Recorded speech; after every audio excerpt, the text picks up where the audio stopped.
The storms have eased off a bit, and they've left a fair bit of mess behind, I have to be honest. But oh, there's a nice little surprise. I didn't spot that one there. In fact, there's his mate. They'll be in the kitchen tonight. Lovely courgettes. Now, I came out to have a look at the potatoes because I thought we'd have some tatties tonight. And I thought I'd dig a few up. I know what you're asking. What on earth is this? Well, it's a 100-year-old potato lifting fork. Now you can see it's got lots of extra tines, about 10 tines on there too. So 8 tines. I'm never any good at maths. Now your modern forks have got 3 or 4.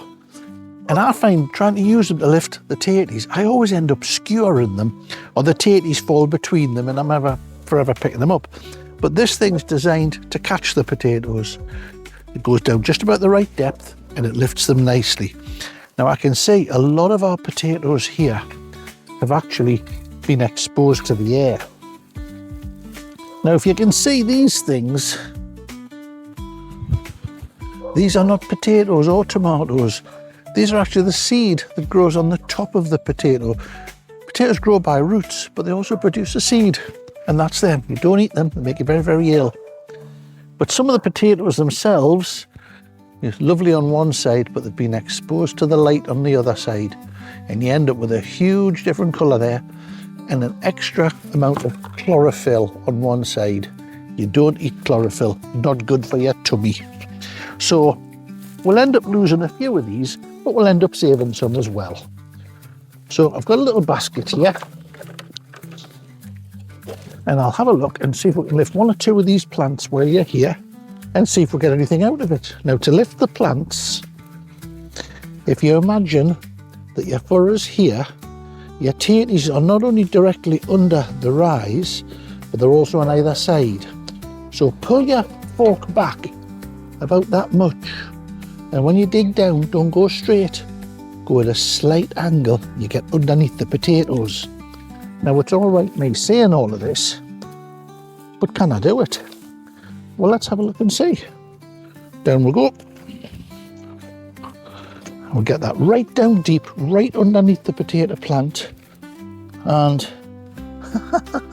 here we go. Lovely potatoes coming up.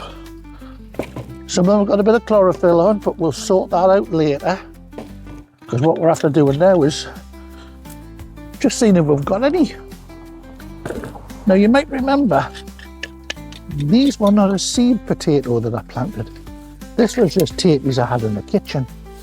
Some of them had started to shoot. There you go. I put them to one side and thought I would sort them out later, and I never did. And they grew shoots. So that's what I actually planted this year. And all I've done is I've just left them in the ground. And you can see there's tatties there. Not a lot on this one, I may add.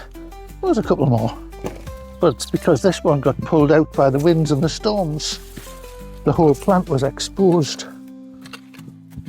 Now, as you dig your potato, look at these are my beautiful sunflowers, you know, the wind destroyed them completely. As you dig your potato, just rake the soil after you've dug it. Because you never know, you always find another tatty or 2 actually in that soil. Now, I don't know if you can see this soil, but it's absolutely beautiful now. The potatoes have been in it. Tatties have a habit of breaking up your soil structure and allowing a lot of the microbes that's inside there to get a bit of a boost. So when you dig your tatties out, your soil's been improved. This soil now will be perfect for salads for next year. But what I'm actually going to do is I'm going to plant beans. I'll show you that when I get round to it. But I'll be putting a lot of runner beans in here and a lot of broad beans. Mainly because I like beans, you know. And they store so well too. So this is a couple of plants coming up. And again, you know, these are these are really good potatoes.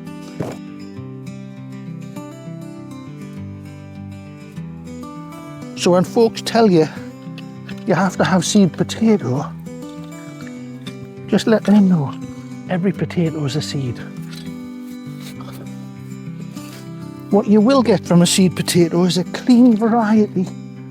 And if you know what the potato is you're putting in, you know when you should be planting it and when you should be harvesting it. Whereas if you just get them from my cupboard, you're never really sure. Now, so this will be the last one, I think. Oh, aye. Look.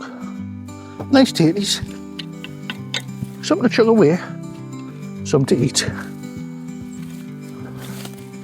Oh, hey. That's a chipper, isn't it? I might as well do this last one in this row.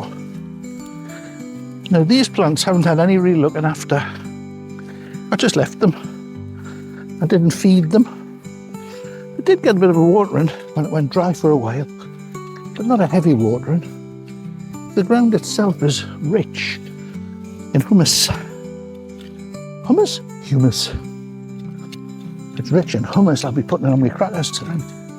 So it's rich in humus, and that holds all the moisture.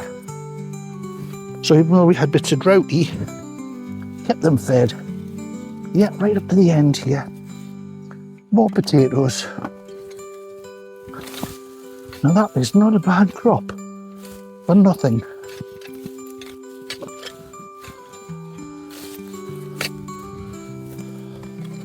So, pulled up about 3 or 4 little plants. Don't know if you can see them.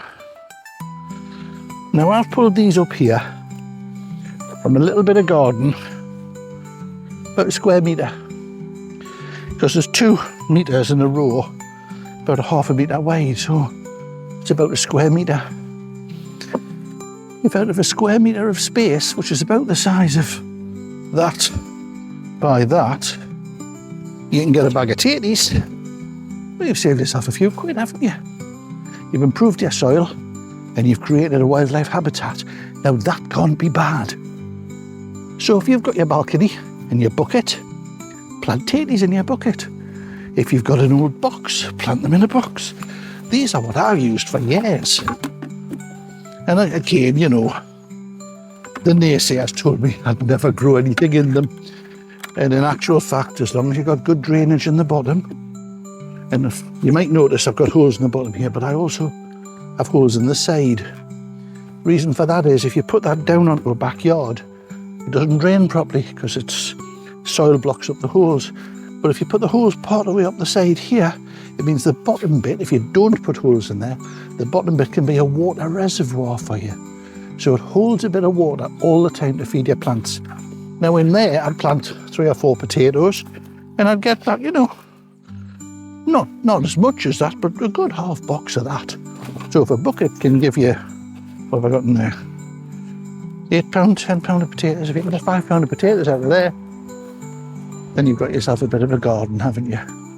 So you might remember when we planted these potatoes, they were just out of the kitchen cupboard. They weren't seed potatoes I'd been out and bought. They were literally leftovers in the kitchen. They'd thrown a few little eyes out on them and I'd rubbed off most of the eyes but kept 2. And that's what I planted. I put a little bit of my own compost in the bottom of the furrow and I stuck the tatty on and pulled the earth over. And these ones in the back here, which I haven't harvested yet, I covered them with straw. I'm looking forward to harvesting them, but we'll do them another day. Potatoes are very easy to grow, very easy. As long as they get moisture and they don't get too cold or too wet, they'll give you potatoes. The time to harvest your potatoes is after the plant has grown. You'll see it'll get the little flowers on the top, then the flowers will go over and then the plant itself will start to go yellow and topple. Now if you want to harvest your potatoes straight away, you dig the whole lot out. But if you want to do like I do, you want to leave them stored in the ground for another few weeks, just cut that plant off, about that far from the soil. And what happens is, it sends a message down below that just says, go to sleep. So all the potatoes literally just go to sleep. They stop growing.